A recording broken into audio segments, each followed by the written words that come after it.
We created Pure Fix with the intent to sell to college kids, but what we found is that our bikes are appealing to everyone. It's fun, it's healthy, look cool. Zach and I have known each other my whole life. He's my brother. All of us grew up 10 minutes away from each other, known each other for a long time. We created this company senior year of college, ordered our first container. It took 3 weeks tops to get rid of those bikes. Just started brainstorming ideas and the direction of the company. We use Google Apps because it's the most comfortable to all of us. It's just a way for us to use all of their services as a business.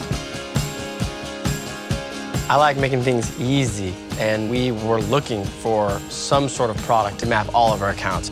And Maps Engine Pro lets us see our data on a map. Looking at a spreadsheet of 100 accounts on the East Coast, I would have no idea where any of them are. And I uploaded that spreadsheet, and I could say, customer service team, check out this map. When any customer calls, send them to the stores that have a lot of inventory, or send them to the stores that order from us often.